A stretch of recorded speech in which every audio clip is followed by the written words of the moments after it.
नमस्कार सर्वांना. आपणा सर्वांचे स्वागत आहे आमच्या या चॅनलमध्ये. तर आज मी तुम्हाला ना एक गोष्ट सांगणार आहे. आपण बऱ्याच गोष्टींनी मोटिवेट होतो आणि त्यापैकीच ही एक गोष्ट आहे ज्यामुळे मी स्वतः मोटिवेट झालेली आहे. तर ही गोष्ट जी आहे ती अशा खूप मोठ्या व्यक्तीची नाही आहे किंवा सक्सेसफुल पर्सनची नाही आहे. ही गोष्ट जी आहे ती आहे एका छोट्याशा व्यक्तीची, ज्याने ना खरंच मला मोटिवेट केले आणि मला असं वाटतं की मी मोटिवेट झाले म्हणजे तुम्ही देखील कदाचित यामुळे मोटिवेट व्हाल. चला तर सुरू करूया. गोष्ट संदीप कुमारची. तर मी हॉस्पिटलमध्ये काम करते आणि काम करत असताना मी बऱ्याच पेशंटच्या संपर्कात येते. म्हणजे रोज आमच्याकडे भरपूर पेशंट्स असतात आणि त्यांच्याशी बोलत असते वगैरे. असे रेग्युलर पेशंट येतात जातात, पण त्यापैकी काही पेशंट जे असतात ना ते अगदी आमच्या लक्षात राहतात आणि ते पेशंट आम्हाला देखील काही शिकून जातात. तर त्यापैकीच हा आहे संदीप कुमार. हा संदीप कुमार जो आहे ना, तर आम्ही महाराष्ट्रामध्येच राहतो. तुम्ही देखील कदाचित महाराष्ट्रामध्ये राहत असाल. तर आपल्या इथं यूपी बिहारचे जे लेबर्स जे असतात ते लेबर्स आपल्या इथं काम करण्यासाठी येतात. तर त्यापैकीच हा संदीप कुमार देखील होता. तर तो ज्या कंपनीमध्ये काम करत होता त्या कंपनीमध्ये ना काही अपघात झाला आणि त्या अपघातामध्ये ना त्याच्या पायाला खूप गंभीर अशी इजा झाली. तर तातडीने ना त्याला हॉस्पिटलमध्ये आणण्यात आलं. त्याच्यावर सर्जरीज झाल्या, बऱ्याच गोष्टी झाल्या. त्याच्यानंतर ना डॉक्टर्स वगैरे आम्ही सगळंजण त्याचं ना पाय जो होता तो रिकवर करण्याचा खूप प्रयत्न करत होतो. तर रोज रोज आम्ही ना त्याचा पाय ना रिकवर करण्याचा खूप प्रयत्न केला आणि रिकव्हरी चालू असताना एक गोष्ट आमच्या लक्षात आली की हा संदीप कुमार जो आहे ना त्याच्याबरोबर एवढं घडतंय, त्याच्या पायाला एवढी मोठी इजा झाली आहे आणि विशेष म्हणजे ना त्याच्यासोबत कोणीही नव्हतं.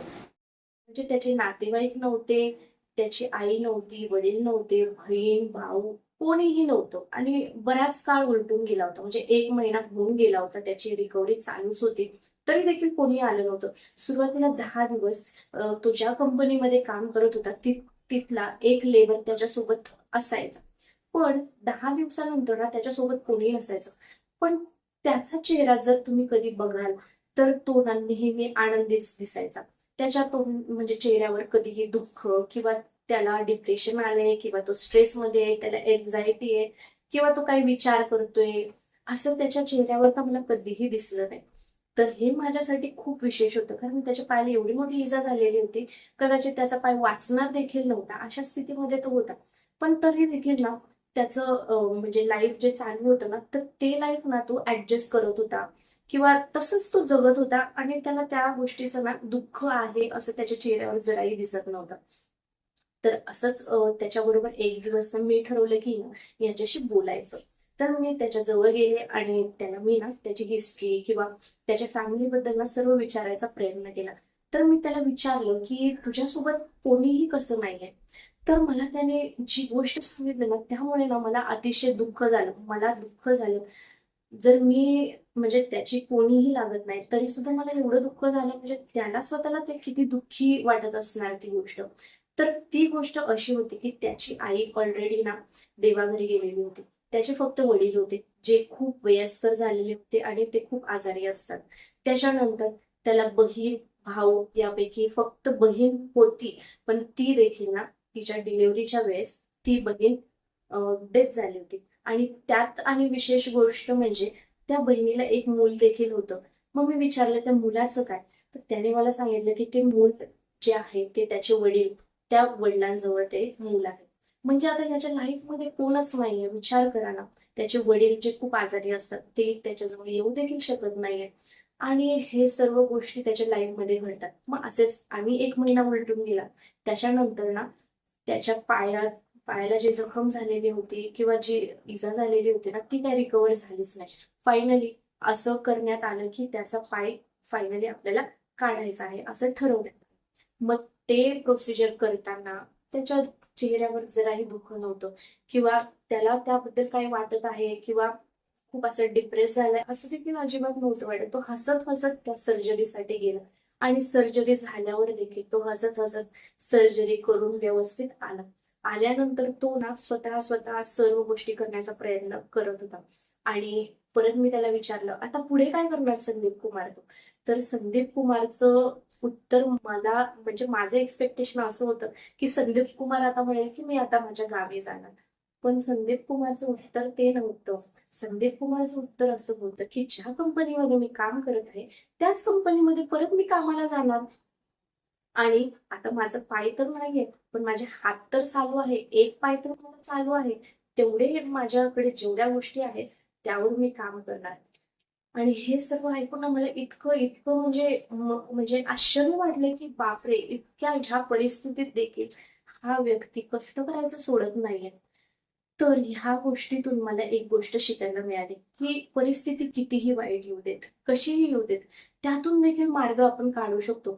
फक्त आपल्याला खचायचं नाहीये. आणि असं करत करत फायनली तो ना डिस्चार्ज होऊन आनंदित त्याच्या घरी घरी तर तो गेला नाही, पण ज्या ठिकाणी तो काम करत होता त्या ठिकाणी तो नक्की गेला.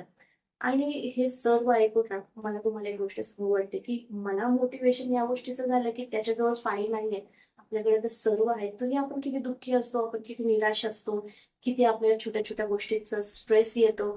आणि आपल्याकडे तर सगळे फॅमिली मेंबर पण आहेत, त्याच्याजवळ तर कोणीही नाहीये, तरी देखील तो इतका आनंदित आहे किंवा सर्व्हाइव्ह करायचा तो प्रयत्न करतोय की तो खचलेला नाहीये.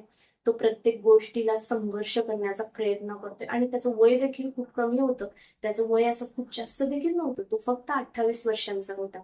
आणि ह्या परिस्थितीमध्ये ना तो संघर्ष करत ना पुढे जाण्याचा प्रयत्न करत होता. तर या गोष्टीमधून मला तर एकच गोष्ट शिकायला मिळाली की हार मानायची नाही. कुठलीही परिस्थिती येऊ दे, खचायचं नाही, रडायचं नाही आणि असं समजायचं नाही की आता इथून पुढे आपलं सगळं संपलं. तर असं कधीही होत नाही मित्रांनो. तर आपल्या लाईफमध्ये ना गोष्टी घडतात, ह्यापेक्षाही चांगलं काहीतरी आपल्या लाईफमध्ये घडत असतं. तर तुम्हाला जर कोणत्याही गोष्टीचा स्ट्रेस असेल किंवा तुमच्या इच्छेप्रमाणे कुठली गोष्ट घडलेली नसेल, तुम्हाला दुःख होत असेल किंवा तुम्हाला एखादी गोष्ट हवी असेल ती तुम्हाला मिळत नाहीये, तुम्ही एखादा बिझनेस करत असाल त्यामध्ये तुम्हाला सक्सेस मिळत नाहीये, पण तुम्ही प्रयत्न चालू ठेवा, तुम्हाला यश नक्कीच मिळेल. तर ज्या ज्या वेळी तुम्ही अशी खचाल की तुम्हाला दुःख होईल किंवा कदाचित तुम्ही आजारी देखील असाल आणि असं आता सगळं संपले असं तुम्हाला ज्यावेळेस वाटत असेल ना, त्यावेळेस नक्की संदीप कुमारला तुम्ही आठवा.